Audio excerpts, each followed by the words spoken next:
Hey, what's up? So I wanted to do a little video here to go through Kassai of the Golden Sands. I've gotten to a point with my playing that I really need to understand the heroes that I'm playing against and what their cards do. So I know a lot of videos out there tend to just, talk about things from a high level, but I find that a lot of video content seems to assume that you already know a lot of the cards and that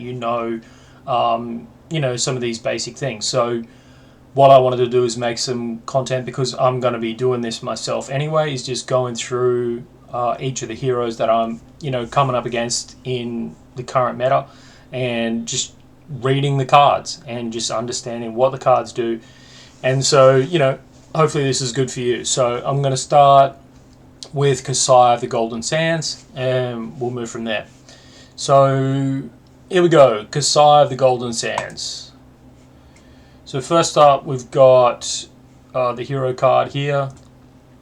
So it says, if you've drawn a card this turn, your sword attacks cost 1 less to activate. So Kassai of the Golden Sands using sabers, I believe, most of the time, and maybe Hot Streak, which are both 1-cost weapons. If they can draw a card in their turn, which they can do from gold, or there may be other methods as well, we'll get to it, their sword costs are free. So that's kind of bad and hard to deal with, especially since there's cards there like Blood on Her Hands, where they're going to be able to swing multiple times, and if they can do that for free, then they can have a really big turn, which tends to be what happens with Kassai. They just hit, and they're all kind of or attack. They're all kind of pretty low damage or medium damage. Sort of reminds me a lot of ninjas, really, just hitting you a lot and getting a lot of go again. So anyway, that's that's Kassai of the Golden Sands first thing. The second one is once per turn action, banish 2 red and 2 yellow cards from your graveyard. The next time a weapon you control hits a hero this turn, create a gold token.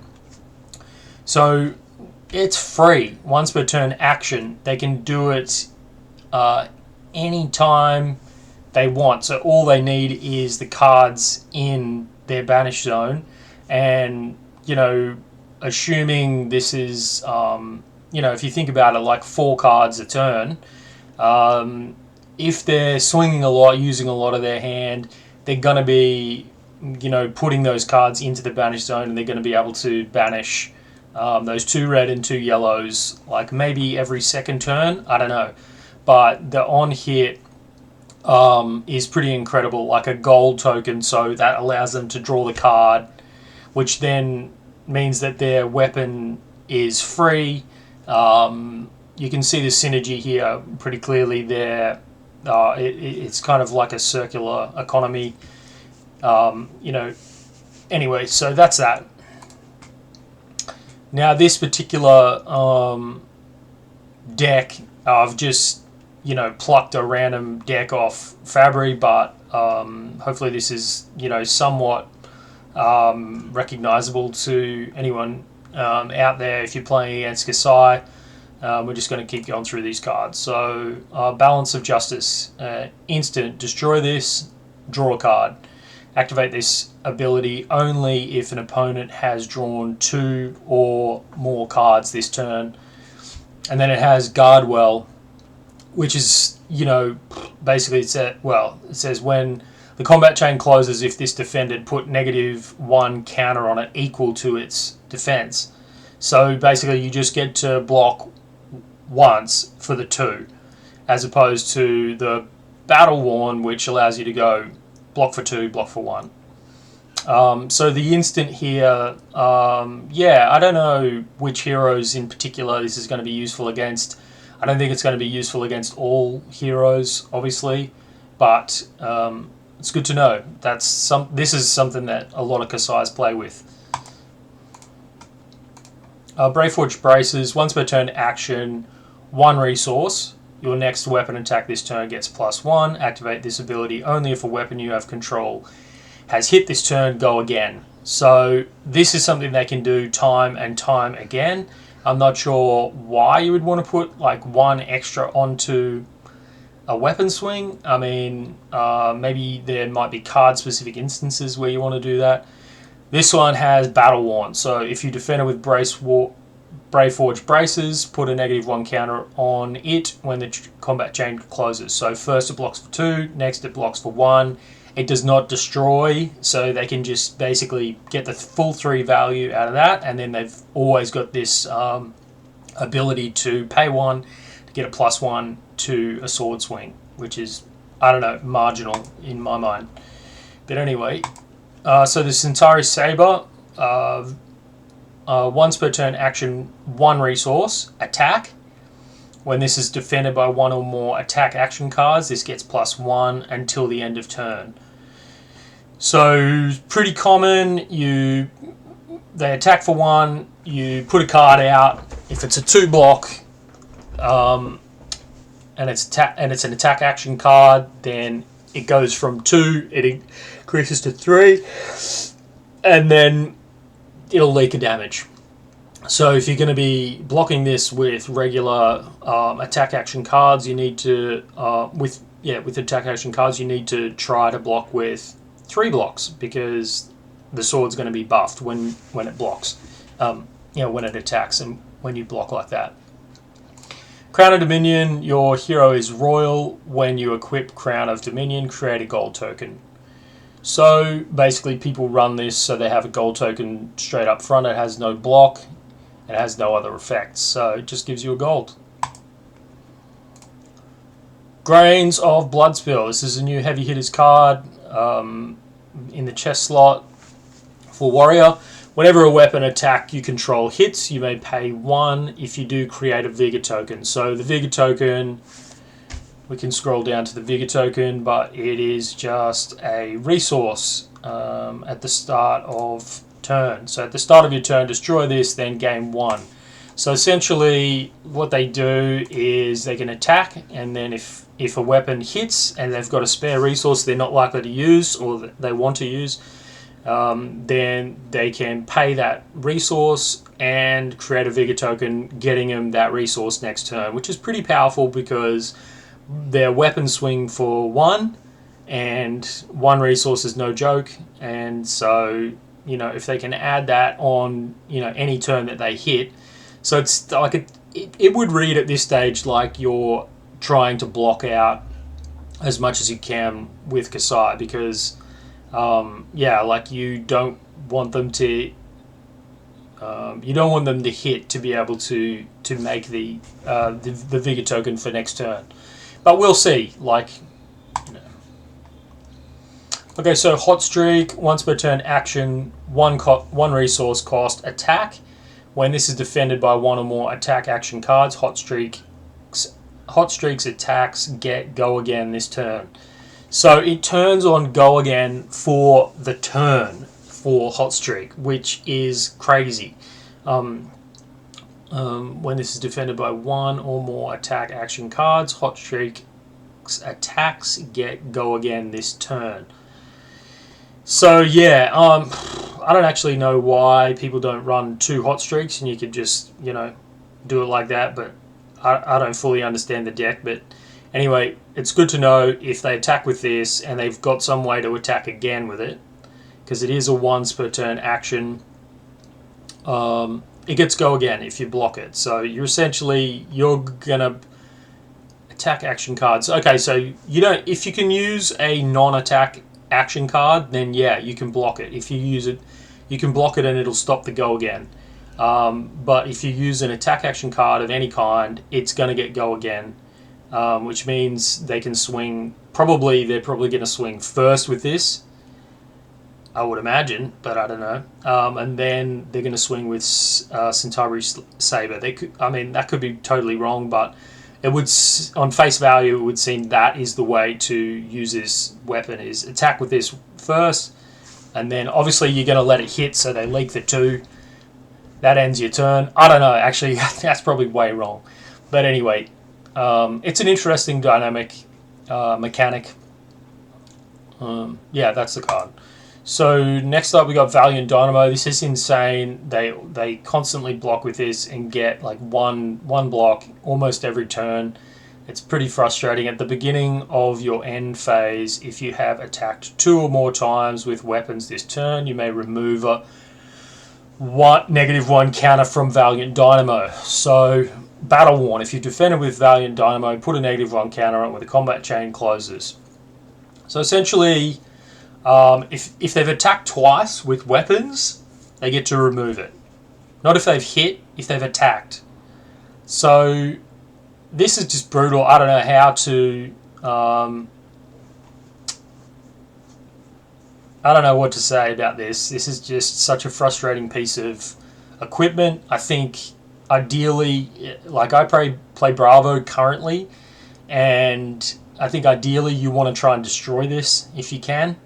I'm not going to say that's your entire game plan, but certainly like getting this out of the way. I've also heard it said that you want to try and wrap up games as quick as possible to stop them getting value off this. So it's not necessarily worth it trying to drag out games. I don't know for what that's worth. You can put it in your hat for later. People do say that. It's a frustrating piece of equipment. Okay, so let's go through now into the deck. So we got Blade Fury. This is a new card from Heavy Hitters. It's a 0 cost attack reaction. Says target weapon attack gets +2. And also says your next weapon attack this turn gets +2. So yeah, this is kind of harsh because it allows them to, say for instance, swing with Hot Streak initially.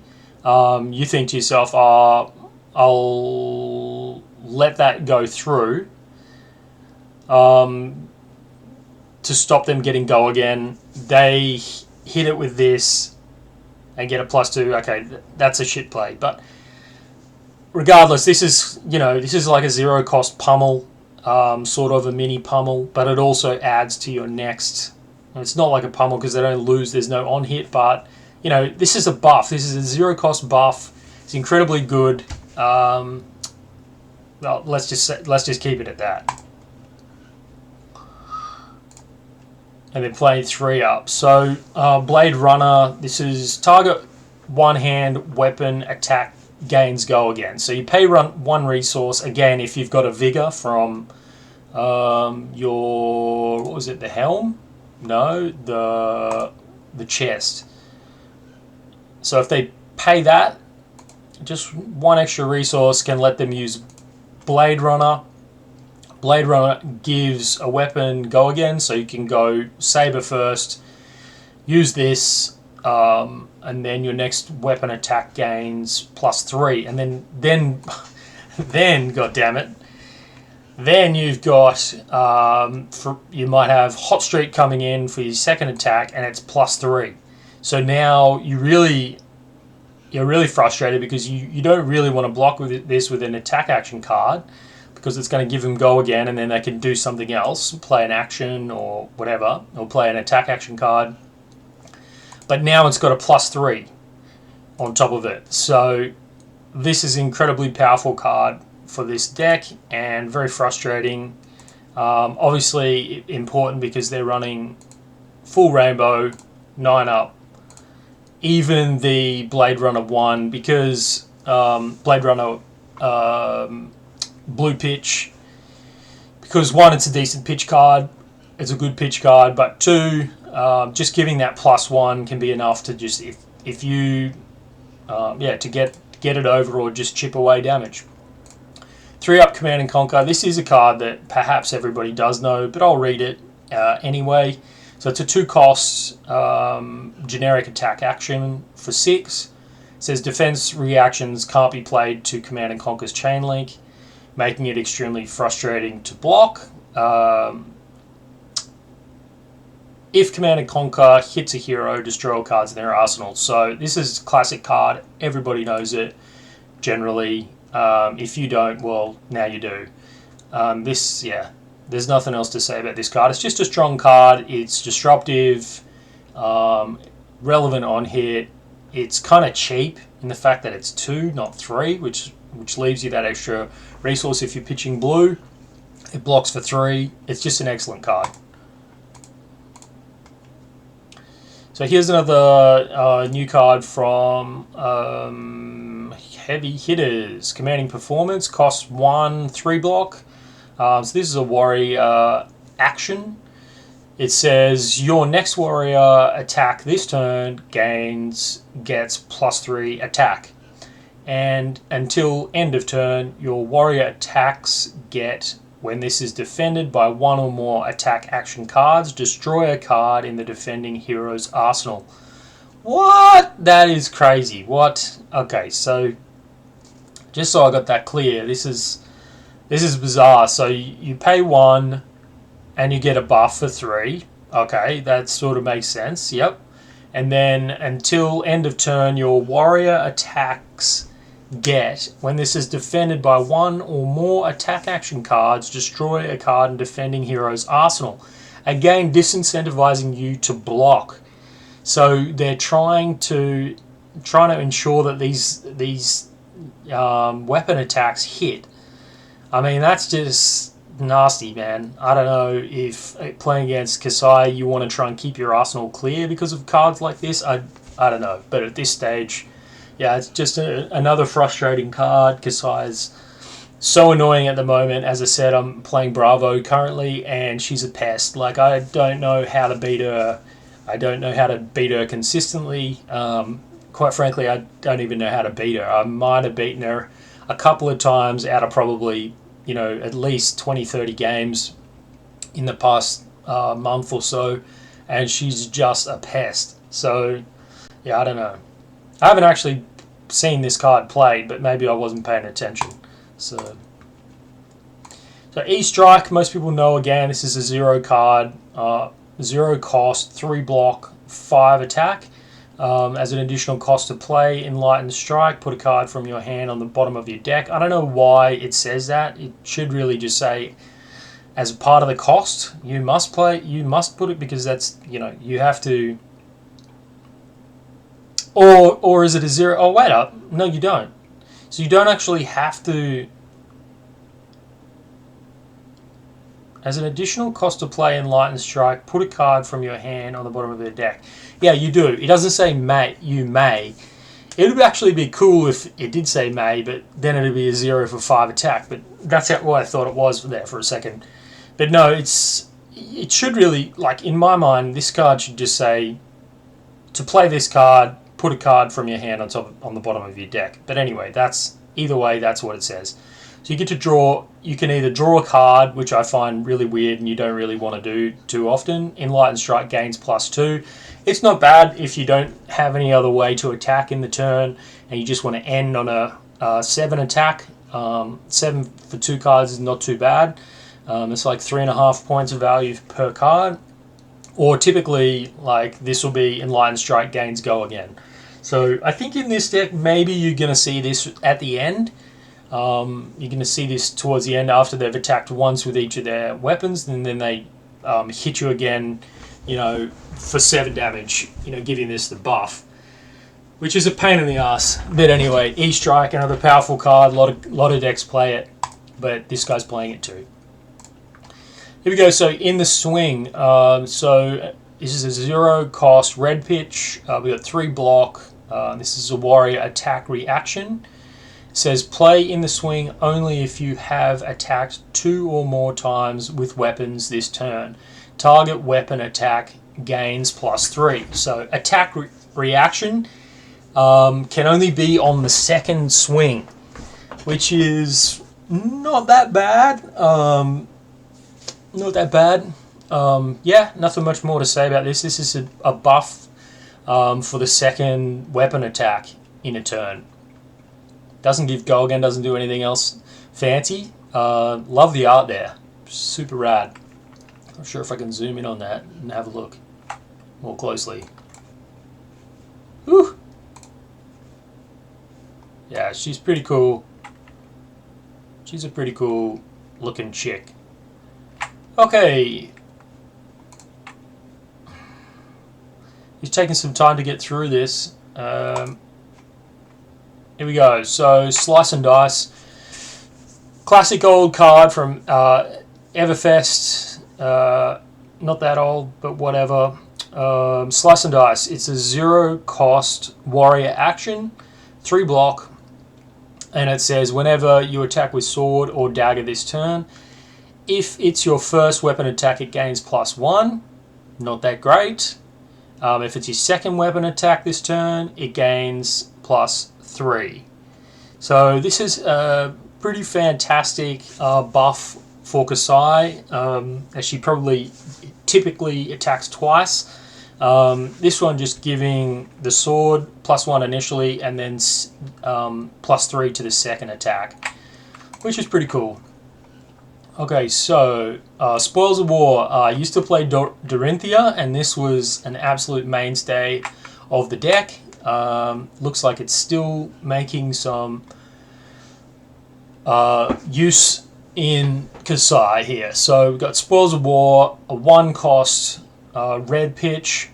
This is a 3 block, and this is another warrior action. There's quite a few actions here by the looks of things so far. We've got, let's see, warrior action. So we had commanding performance. We got 3 up.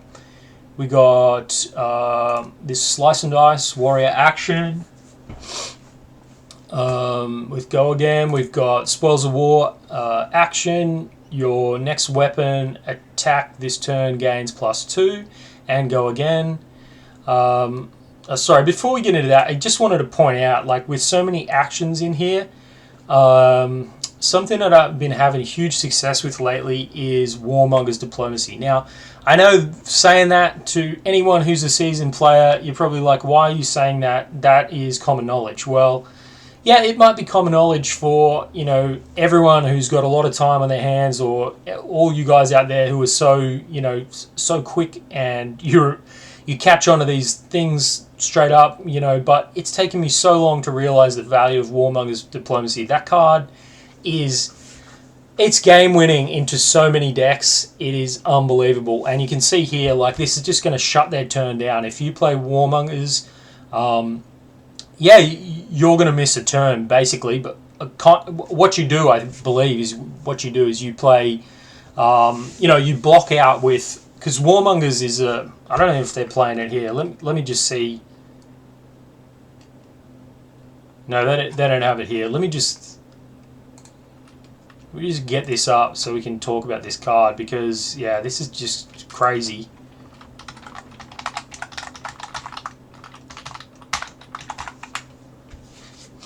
Again, like, I'm no authority here, but the things I'm saying, I mean, I literally, yeah, the things I'm saying are just my perspective. As I've said in my introduction video, I'm not a pro player. I'm a super casual player, but I want to be more competitive, you know. And so I'm just wanting to unpack as much of this as I can for anyone else who doesn't understand either. And hopefully they'll be, well, not hopefully, but I don't know if hopefully or not, but hopefully maybe some of my content will be useful to someone. So Warmonger's Diplomacy is a 0 cost generic action. So it can be played from anyone. It blocks for 3, pitches for 3. This is a great filler for anyone playing blues. And it says, starting with your hero on your left, each hero chooses war or peace, right? So any other player has to choose war or peace. Not any other player, you as well. So you have to choose war or peace. If they choose war, the only actions they may play or activate during the next turn are weapon and attack actions. So if they choose war, they can't play any of the actions we just talked about. They can only attack, right? So none of those pre-combat chain buffs. If they choose peace, the only actions they may play or activate during their next turn are non-weapon, non-attack actions. So that's all the, you know, all the actions that we just spoke about. So it's pretty much going to shut them down from using a bunch of their cards, and it just basically jank up their hand, because, you know, they're going to have to either use those cards. If they've got action cards, they're going to have to use them to block or pitch, and that's basically it. So great card. Just thought that was super relevant for this moment. So Okay, so Spoils of War. Let's get on with this, right? So we've got a 1-cost red pitch, 3 block, and it says it's a warrior action. Your next weapon attack this turn gains +2 and go again. Importantly, the go again, because they need go again, right? If they want to swing with a saber and then attack with hot streak. Whenever, on top of that, it says whenever a weapon you control hits this turn, create 2 copper tokens. Go again. So there you go. There's the card. I'll leave you guys to think about that in the future rather than labouring over this. But the fact is, this card is one of the key pieces of certainly of Kassai's deck, but also it's a key source of go again for any warrior, be it Dory or Olympia, whoever. So this is an important card to take note of. To take it on the chin. This is a heavy hitters, 0 cost warrior brute instant. The next time you'd be dealt damage this turn, prevent 2 of that damage. If you do, create an agility token. God damn. Okay, so this is nuts, right? So, yeah, okay, it takes the place of, say, Fate Foreseen or Sink Below, but you get an agility token, right? And for familiarity, to build some familiarity here, we're going to go down to the agility token. So, at the start of your turn, destroy this, then your next attack this turn gets go again. So this is a straight up source of go again, hence why probably they're playing a lot more, they're able to play a lot of actions. They don't have to necessarily rely on cards to give them go again. If they block their turn, whenever they see this card in their hand, they're going to use it, block it, if they don't have another way to get go again. And, well, I think, this is a great way for them to get go again, regardless of what they've got in their hand. But it's certainly, if they don't have any cards that give them go again, it's certainly useful. If they have a card like Spoils of War in their hand when they draw up, and they also have this, they may choose to use this and then arsenal the Spoils of War, because they don't need it. They can, if they've got an open slot, there's just lots of different ways to use this. Certainly if they have no go again in their hand at all, they're going to use this to try and give themselves. They're going to use this to give themselves go again on the next turn, but who knows? But anyway, that's that one. Certainly a great card. They're only playing 2 of it. I don't know exactly why. Maybe because it does only prevent 2, which is kind of limiting. But anyway, go again's worth. I don't know, man. Nobody ever talks about the value of go again. I'm just going to put a number on it. I think it's worth 2 points. I think it's worth 2 points of value, absolutely. So you can sort of see that reflected here because they're preventing 2 damage. Okay, so where's the other?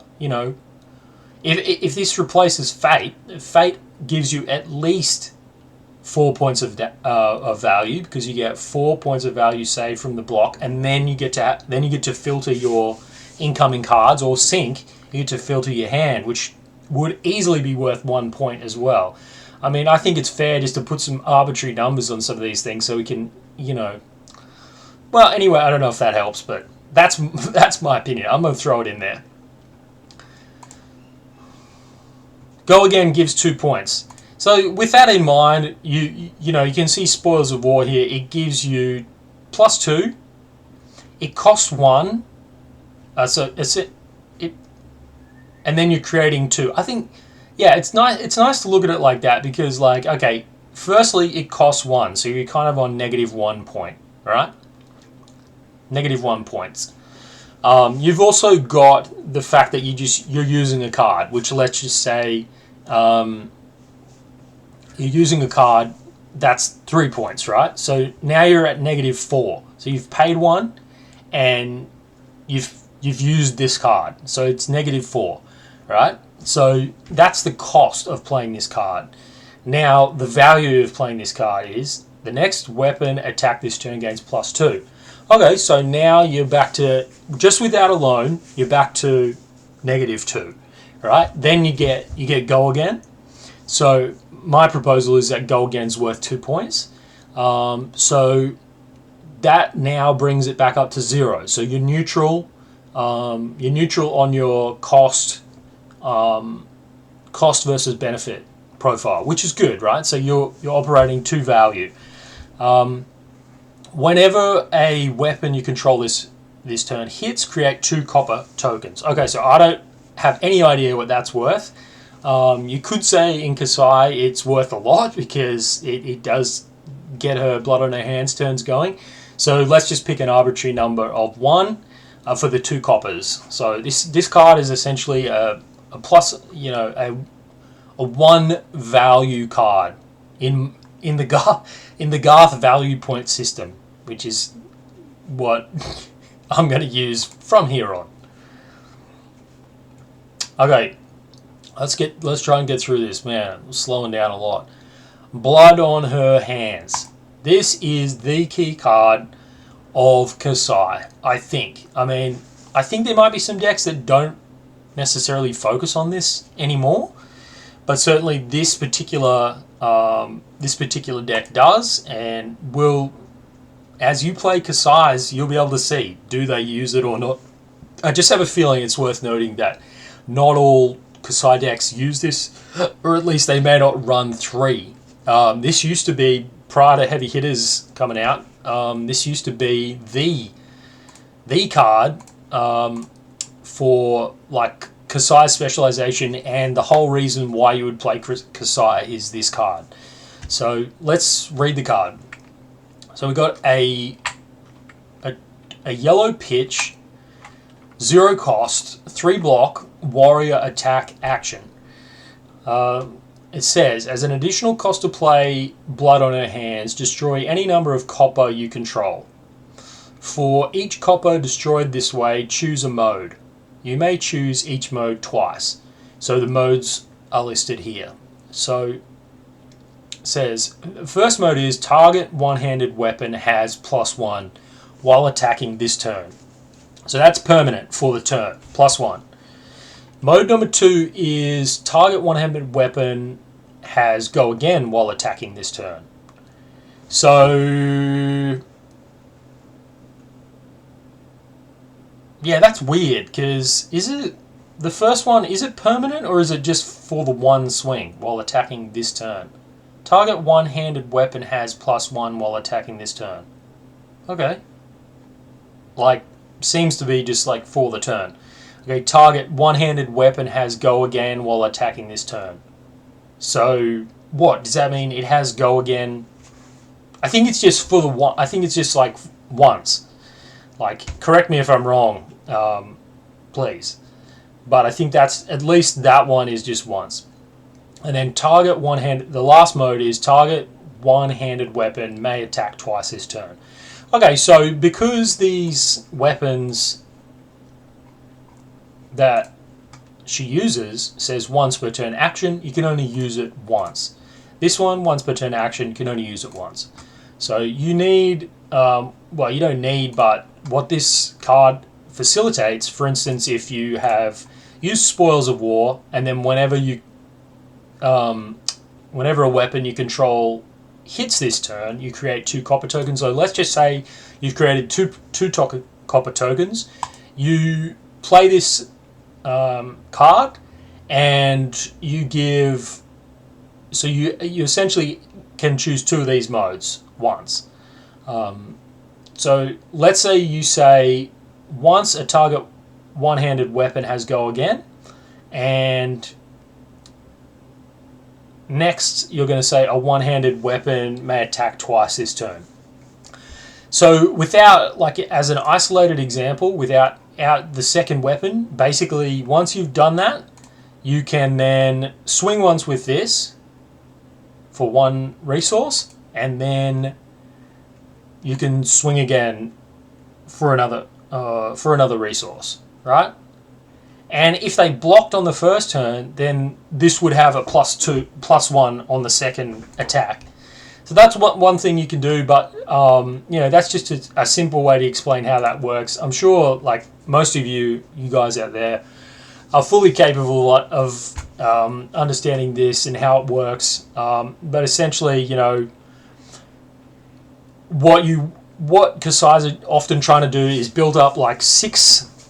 If possible, you could build up either 4 or 6. 4 or 6 coppers, and then you want to play this out. Even if you can have 4, it's fine, because basically what you do is you say you're going to give your first weapon, go again. You're going to give your second weapon, go again. And then you're also going to let both of those weapons attack twice. So you're going to give your first weapon can attack twice. They should give that a fucking name. Excuse my French. They should use that. Give that a name.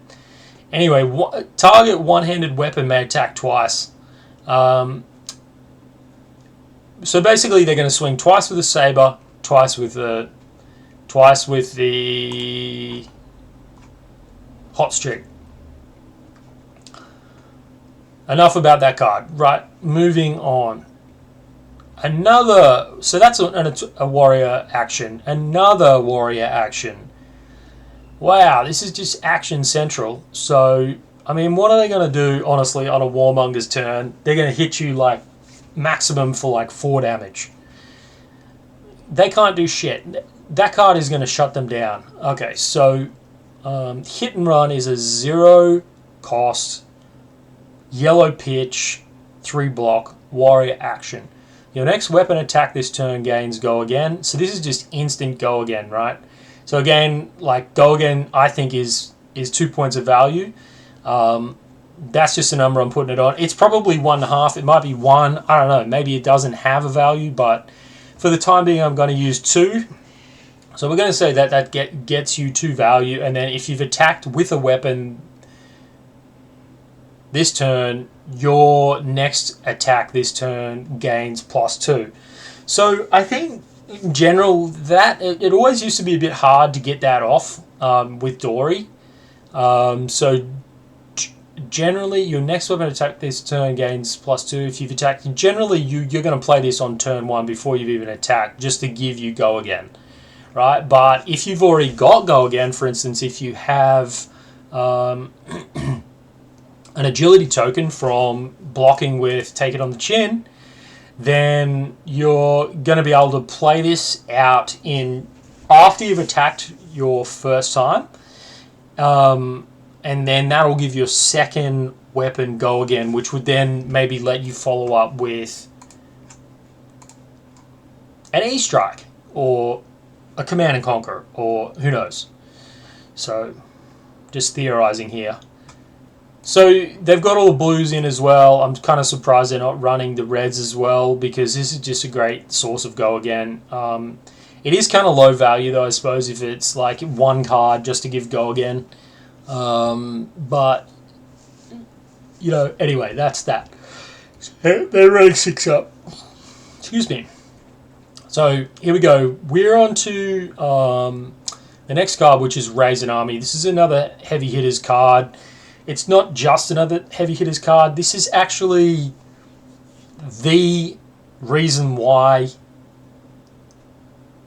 the Blood on Our Hands is the reason why you used to play old Kassai before heavy hitters. The new reason to play Kassai is Raise an Army.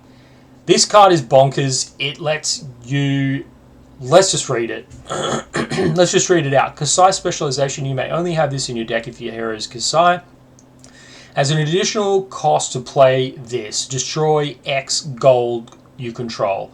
Create X Centauri Sellsword tokens. Okay, so without the Sellsword token, you're looking at this going, well, doesn't do that much. Don't know what a Sellsword token is, but here's the thing, right? The Sellsword token is like another hero, or it's not. It's like, it's an ally, right? So if you have, let's just say you had 6 gold. Okay, stupid number, you wouldn't have 6, but let's just say you did. Let's read this one more time. So you destroy the 6 gold, and you create 6 of these guys. So let's read it. Once per turn action, 1. attack, go again. Centauri Sellsword can only attack if you've attacked with a weapon this turn. Okay, so first you got to swing. You got to have go again. So you swing your sword. You use an agility token to get go again because you blocked with take it on the chin, or you played hit and run to give go again. And then you're basically onto this sellsword train, right? You got 6 of these guys here. Well, you'd need 6 resources, so it's a bit of a silly example. Maybe we just go with 3. Let's just go with 3. So once per turn action. So you got a blue card. You pitch it on top of attacking. It's on top of attacking with your weapon and then getting go again. Much better if you've got an agility token. Then you pitch a blue card and then you can play 3 of these. So this guy's just going to attack for 3. He's got 2 life, so you know any ninja is probably going to be able to slice this up because you got 3 there. You can just go bang, bang, bang, hit the 3.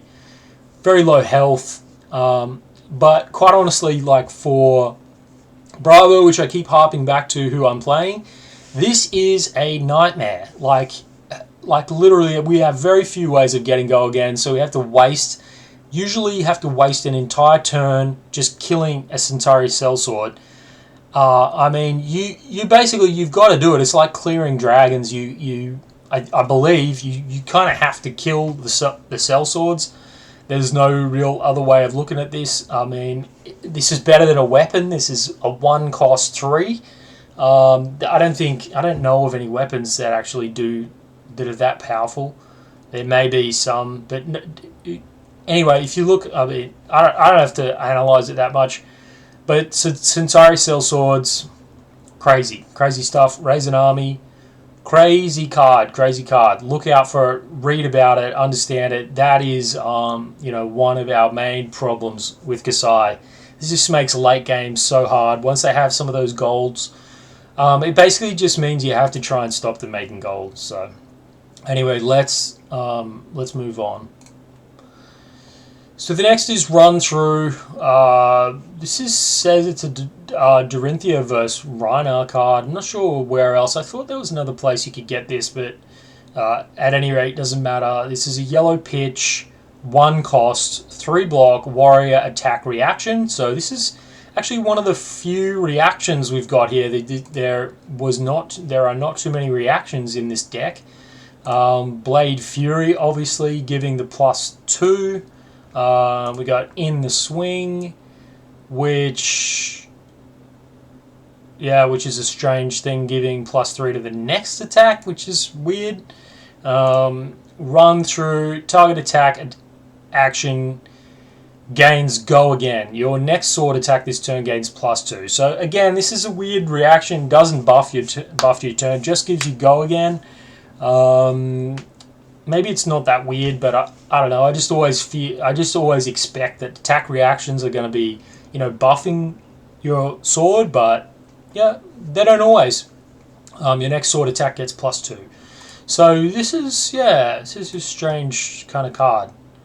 Strange because this one gives +3 to your next one, but doesn't give you go again, I suppose. So +2, go again, 2 for the +2 as your 4 points of value. I mean, I know the common knowledge or common discussion points is that cards give 3 points of value. I did hear a guy called Bagel TCG, who's one of my favorite creators. He mentioned that he thought at one point that he thought the value of a card was 3.5. This must have been, it might have been 6 months ago when he said that. But lately I've also heard him refer to saying that you want to try and get 4 points of value out of a card. So, I mean, it's true, like that's an aiming point. You want to try and get 4 points of value out of a card. But personally, I think there are a lot of cards that actually give you 4 points of value. It's not that hard to get 4 points of value anymore. Particularly if you're using my point scoring system, which gives you 2 points for go again. So, but anyway, I digress somewhat. That's run through. Another warrior attack reaction. So we're nearly there. So next we've got a defense reaction. This is one of my favorite cards. It's a yellow pitch, 0 cost, 3 not block, but 3 defense. It's a generic defense reaction, meaning you can only use this as, you cannot use this to block, you can only use it as a defense reaction, so it's no good against cards like Command and Conquer. It says, while this is defending an attack with 2 or less attack, Ninja, and also Kassai, which is funny, right? Because these only attack for 2. Interesting that she's playing this. While this is defending an attack with 2 or less attack, when the combat chain closes, draw a card. So this is fantastic value, gives you the 2 and then gives you another card, which is, you know, in the old standards 3 points, or in the new standards 4. So it's fantastic value, doesn't cost anything to play. So either way, you simply, yeah. I don't need to talk about that. That all you got. Great card. Next we've got Glint the Quicksilver. Not a Dory specialization, but you would think with the artwork there. Super cool. This chick has really gone all out with this piece of artwork. This chick. I said this chick, but this is not a chick. This is Alexander Mokov, I believe. Sounds like I'm pretty sure that's one of the like premium artists of Flesh and Blood, and wow, great piece of artwork there, very cool. Glint the Quicksilver is a blue pitch, 0 cost, 3 block, warrior attack reaction. Target attack action gains go again. So again, this is not buffing, just giving it go again, but it also has the reprise mechanic. It says reprise if the defending hero has defended with a card from hand. This chain link, draw a card. What's amazing about this is you could have swung on your first, with your weapon in your first attack, and they could have blocked. And then you could have then swung with a second. You may not have used this card yet because you might already have go again, and then you swing the second weapon and use this as an attack reaction, and because they have defended with a card from hand, you draw a card. So very cool card. Yeah. Anyway, moving on. Next we have, Overpower. So this is a blue pitch, 3 cost, 3 block, warrior attack reaction. It says target weapon attack gains +2. So it's very expensive to be giving +2.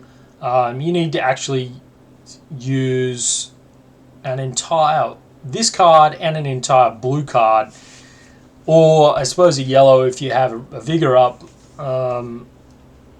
But yeah, pretty hefty to be giving 2 to an attack. It's a shame this is like the equivalent of the pummel sort of thing that Guardian uses. But yeah, only giving +2 is pretty brutal. Reprise if the defending hero has defended with a card from hand, this chain link. The attack gains an additional +2. So I suppose where this is good, well, I know that where this is good is when you're trying to finish someone off. Alright, so you just, yeah, it's expensive, but you know, you swing once, they block it out, maybe they're on, 1 or 2 health, they block it out, they block just enough to block it, or, just under or just over, trying to preserve their health, and then you hit this, you go +2, and because they've got a card there, it essentially is a +4. It's still expensive considering you got to pay 2 cards to get that +4, but you can catch them by surprise and you can get over the top. Hence why it's called Overpower. Another really amazing artwork.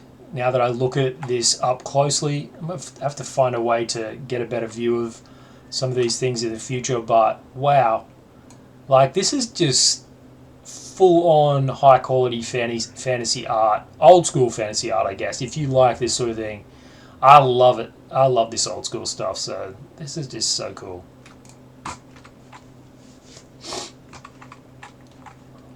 Okay, so the last card in their deck, I'm not sure. They've only got 58 cards here, so yeah, it's close. It's close to their playing deck. They could add another 2 in here before they get into their sideboard. Is Precision Press. So this is a blue pitch, single cost, 3 block warrior action card. Your next sword or dagger attack this turn has go again and piercing 1. So this is kind of a little bit more expensive way to get go again, but it also gives them piercing, so you know they can't. Not as easy for them to use their armor, and if they do, then 1 point is going to leak through. So he's only playing 2 of those in this particular deck. Okay, so moving into the inventory, I've got a note, like, I've gone through every single card here. It's not necessarily what I need to do for these videos.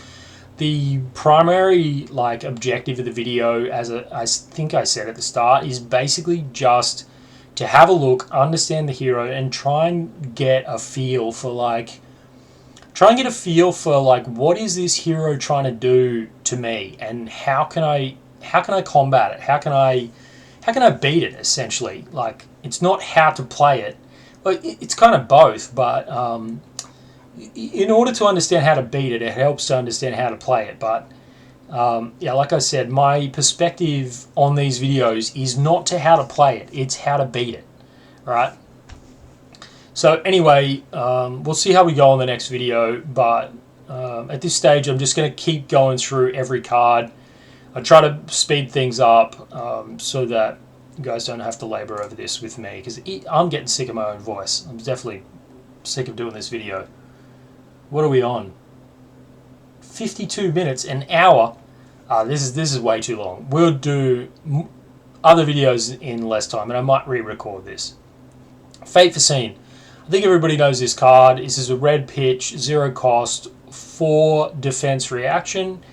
When you use this as a defense reaction, it says opt 1, look at the top card of your deck. If you may put it on the bottom. So it's a way to put cards at the bottom. Iron Song Response, red pitch, 0 cost, 3 block, warrior attack reaction. It says reprise. If the defending hero has defended with a card from their hand, this chain link, target weapon attack gains +3. So this is, yeah. So it's a way to buff the weapon, but it's only if they've blocked that you're able to get that value, which is kind of frustrating sometimes when you're playing warrior. Nourishing Emptiness is a red pitch, 2 cost, 3 block, generic attack, generic action attack. While there are no attack action cards in your graveyard, Nourishing Emptiness has Dominate, and if this hits, your hero gains +1 until the end of turn. So this essentially, because she doesn't play too many attack action cards, I think the idea is that if you get this before other cards, you haven't played any other cards, or if you don't have any other cards in your deck, attack action cards in your deck, then you can play this, and I don't know why you'd play 3 of these. I really don't. But anyway, somebody can tell me in the comments if you think you know. I'd like to know. Yeah. But basically what you do is you play this, and if there's no other attack action cards in your graveyard, if this does hit, then you get to draw a card. So it's pretty good value for what it is. Sink Below, classic, everyone knows. This person is playing red pitch. It's a 0 cost, 4 defense, 4 defense, generic defense reaction. You may put a card from your hand on the bottom of your deck if you do draw a card. Great way to filter your hand, right? So Remembrance, Here we go. So this is why they're playing Nourishing Emptiness, maybe 3 of? I don't know. This is yellow pitch, 0 cost, 0, no block, and no attack. This is a generic instance, so shuffle up to 3 action cards from your graveyard into your deck. Banish Remembrance. Okay, so you can't, it's not attack actions, this is only action cards. So you can, I would say, get back some of those good cards that you're constantly wanting to use in the deck. Good action cards. Okay, next we've got Hold in the Line, which is a blue pitch, 0 cost, 2 defense, generic defense reaction. If the attacking hero has drawn 2 or more cards this turn, prevent the next 3 damage that would be dealt to your hero this turn. Wow. If the attacking hero has drawn 2 or more cards this turn, prevent the next 3 damage that would be dealt to your hero this turn. So you're defending for 2 as a defense reaction, but then you're also preventing 3. But only if they've drawn 2 or more cards. I think this is more of a maybe card. I don't know why they're playing this up. Like, I had this in my maybe pile. This is a really difficult card to play, but whatever.